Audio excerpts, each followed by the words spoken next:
अब माननीय अर्थमन्त्रीको तर्फबाट माननीय सञ्चार तथा सूचना प्रविधि मन्त्री श्री ज्ञानेन्द्र बहादुर कार्कीलाई नेपाल सरकार र अमेरिकी सहयोग निकाय मिलेनियम च्यालेन्ज कर्पोरेसन बीच भएको अनुदान सहायता सम्झौता प्रस्तुत गर्न अनुमति दिन्छु।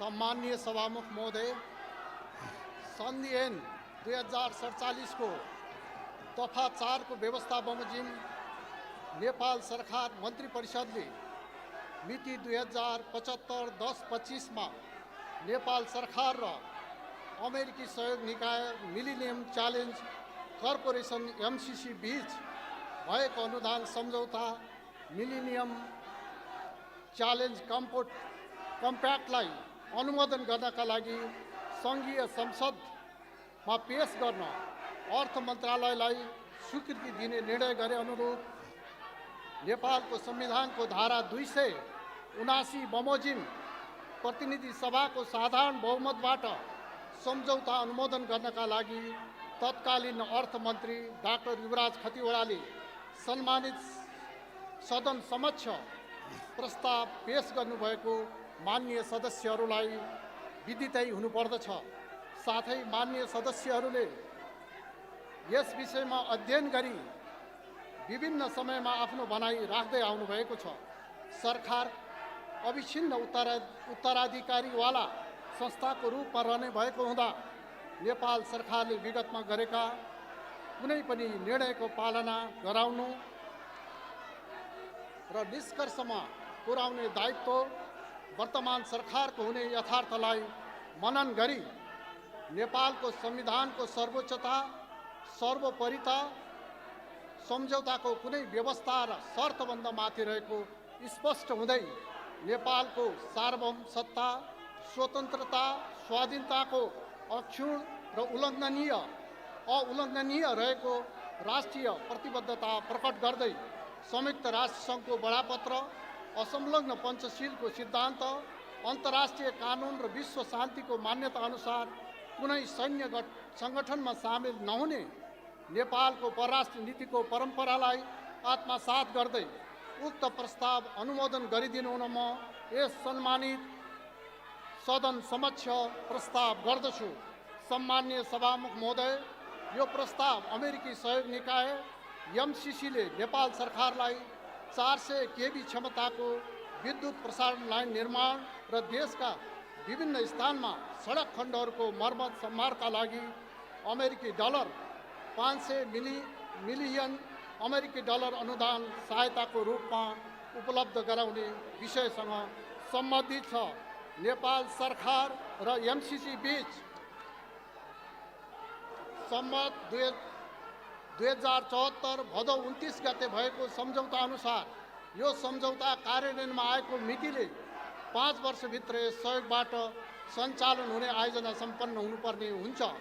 सम्झौता कार्यान्वयन इन्ट्री इन्टु फोर्समा जानु पूर्व प्रतिनिधि सभाको सामान्य बहुमतबाट अनुमोदन हुनुपर्ने गरी कानुन न्याय तथा संसदीय मामला मन्त्रालयले 2075 पुस 26 गते राय दिएको हुँदा यो सम्झौता अनुमोदनका लागि प्रस्ताव गरिएको छ। यो सम्झौतामा हस्ताक्षर हुनुअघि गरिएको अध्ययनले विद्युत प्रसारण लाइनबाट 2 करोड 30 लाख तथा सडक मर्मत कार्यबाट 10 लाख जनताले प्रत्यक्ष लाभ प्राप्त गर्ने प्रारम्भिक अनुमान गरेको थियो। यो परियोजनाबाट 50 लाख घरधुरी लाभान्वित हुनेछन्। यसका अतिरिक्त यो सम्झौताको कार्यान्वयनबाट नेपाललाई दिएअनुसारको फाइदा हुन्छ।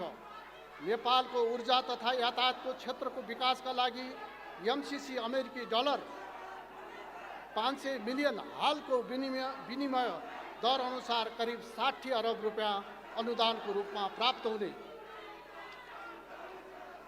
काठमाडौँको लप्सीफेदीदेखि नुवाकोटको रातमाटे हुँदै हेटौँडा र दमौली हुँदै बुटोलसम्मको 400 केबी क्षमताको करिब 300 किलोमिटर लामो प्रसारण लाइन निर्माण भई सो आसपासका विद्युत आयोजनाहरूबाट उत्पादित विद्युत प्रसारण सहयोग पुग्नुको साथै देशभर प्रसारण लाइनको जालो फैलाउन मद्दत पुग्ने।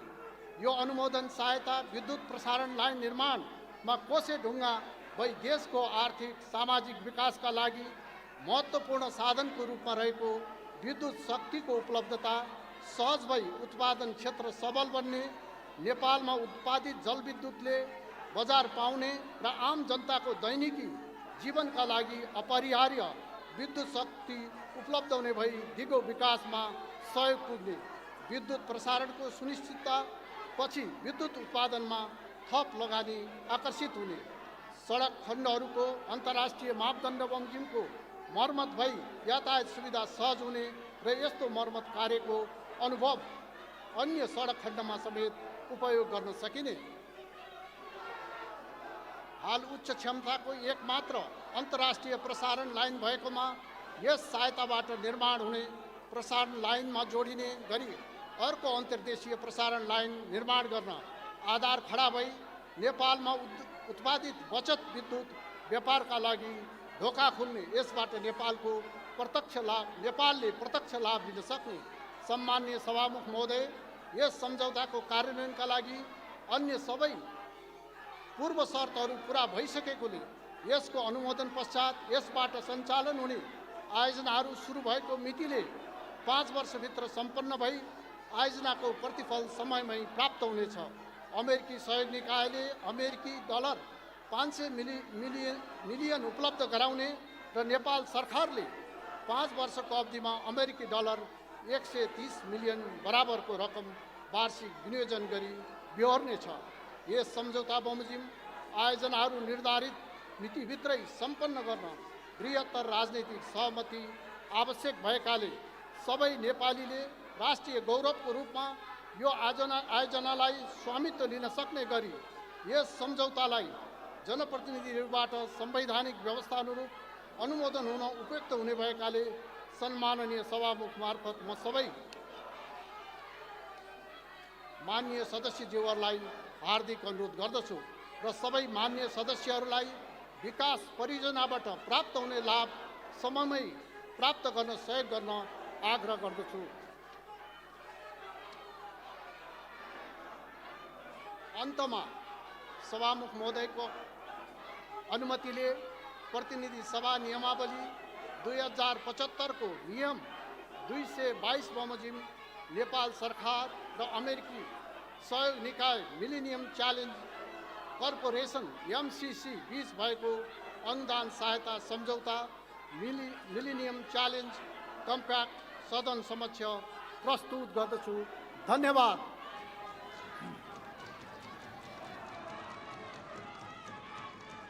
मान्य सदस्यहरू, अब अर्को बैठक 2078 साल फागुन 12 गते बिहिबार दिनको 1 बजे बस्ने गरी यो बैठक स्थगित हुन्छ। समय 5 मिनट। सभामुख महोदय, यो विषय मिलेनियम च्यालेन्जको जुन यहाँ प्रस्ताव आएको छ सम्झौता, MCC सम्झौता, यो अमेरिकी धम्की पछि आएको हो। डोनाल्ड लू अमेरिकी मन्त्री, फातिमा सुमार MCC का उपाध्यक्ष, यो दुईजनाले प्रधानमन्त्री शेरबहादुर देउबा र सहयोगी दल प्रचण्डजी र माधव नेपालजीलाई फोनमा धम्काएपछि आज यो यहाँ आएको हो। के यो नेपाल अमेरिकी धम्कीमा चल्ने हो? के भोलिदेखि यहाँ अमेरिकी झन्डा आउँदैछ? के अमेरिकी सेना आउँदैछ? के सम्झौता हेर्नु पर्दैन? के नेपाली कङ्ग्रेसले अब हामी नेपाली होइन भन्ने भयो? यो जनताको प्रश्न हो। यदि नेपाली कङ्ग्रेसले आफूलाई नेपाली जनता हो भन्ने हो भने अमेरिकी मन्त्रीलाई भन्नुपर्छ हाम्रो प्रधानमन्त्रीलाई किन धम्की दिएको? MCC सम्झौताको दफा 2.7 मा अमेरिकी कानुन र अमेरिकी नीतिलाई विरोध गर्न नपाउने भनेर किन सही भयो? दफा 4.2 मा MCC का सहायक उपाध्यक्ष, अपरेसन विभागका सहायक उपाध्यक्षलाई एसिया, पेसिफिक, ल्याटिन अमेरिका, युरोपको अतिरिक्त प्रतिनिधि नियुक्ति गर्ने उल्लेख छ। दुई देशको सम्झौतामा युरोप, ल्याटिन अमेरिका, एसिया, पेसिफिकको कुरा कहाँबाट आयो? किन आयो? यो अमेरिकी सैन्य मोर्चा हो हिन्द प्रशान्त क्षेत्रमा। त्यसकारण यो सम्झौतामा सही गराइसकेको छ। हामीले सही गर्नुहुने मन्त्रीज्यूलाई पनि यहाँ स्पष्टीकरण लिनुपर्छ। यस्तो दफा अध्ययन नगरिकन किन सही गर्नुभयो? र त्यसपछि दफा 6.8 मा एमसीसी को हैसियत भनेको नेपाली जनता मरे पनि मृत्यु भए पनि कतै उजुरी दिन नपाउने भनेर लेखिएको छ। एमसीसी को कारण नेपाली जनताको मृत्यु भएपछि उजुरी दिन नपाउने के यो अर्को फाँसीवाद होइन? तानाशाह होइन? अमेरिकी फाँसीवाद र तानाशाह नेपालमा किन ल्याउँदैछ? यो मन्त्रीज्यूसँग हामीले स्पष्टीकरण लिनु आवश्यक छ। मन्त्रीज्यूलाई, प्रधानमन्त्रीज्यूलाई किन यो यस्तो दस्तावेजमा सही छाप गर्नको लागि पठाउनु भएको प्रधानमन्त्रीज्यूसँग पनि सोध्नु आवश्यक छ। एमसीसी को दफा 7.1 मा नेपालको कानुन र एमसीसी सम्झौता बाँझिएमा प्रस्तुत सम्झौता लागू हुनेछ। नेपालको कानुन, संविधान, ऐन सबै काम नलाग्ने यो सम्झौता यसैले संसदबाट पारित हुँदैछ।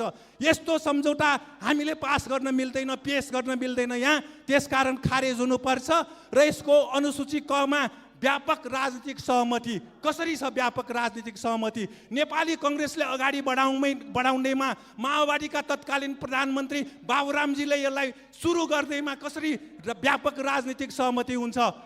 यो व्यापक राजनीतिक सहमति छैन, यो सम्झौतामा लेखिएको छ। यो सम्झौताको अनुसूची क मा व्यापक राजनीतिक सहमति भएको भनेर लेखिएको छ। यो गलत हो, यो झुट हो। र अनुसूची 5 क मा एमसीसीलाई चित्त बुझ्ने योजना नेपाल सरकारले पेश गर्ने, त्यस्तो योजनामा भारत सरकारको समर्थन हुनुपर्ने। अमेरिका र नेपालको सम्झौतामा भारत सरकारको समर्थन किन चाहियो?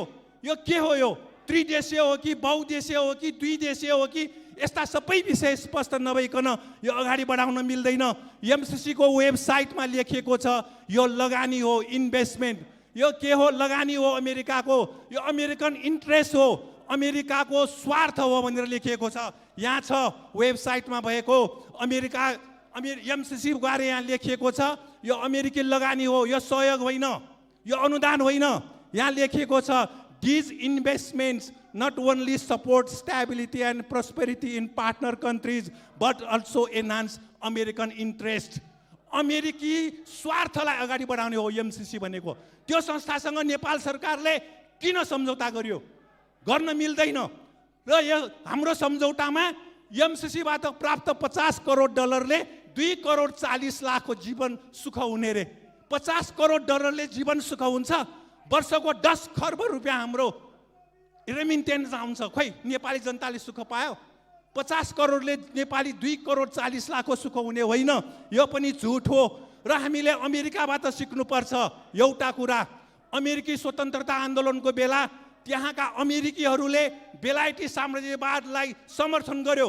त्यस्ता अमेरिकीहरू 1 लाखलाई अमेरिकी जनताले अमेरिकाबाट निकालिदियो, बेलायत धपाइदियो। त्यसकारण एमसीसी सम्झौता गर्नेहरूले होस पुर्याउनु पर्छ। नेपाली जनताले अमेरिकाबाट सिकेका छन्, देशद्रोहीहरूलाई नेपालमा राख्दैनन्। यो पनि विचार गर्नु। यो अमेरिकी स्वतन्त्रता आन्दोलनको कुरा हो। अमेरिकी स्वतन्त्रता आन्दोलनपछि बेलायती साम्राज्यवाद समर्थक 1 लाख अमेरिकीहरूलाई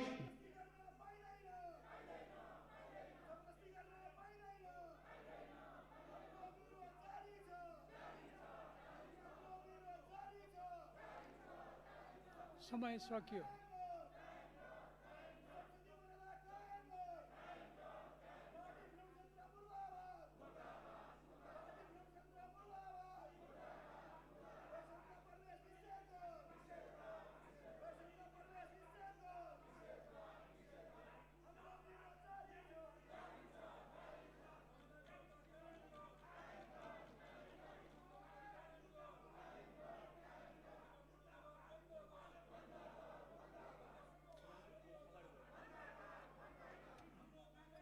माननीय श्री दुर्गा पौडेल, समय 5 मिनट।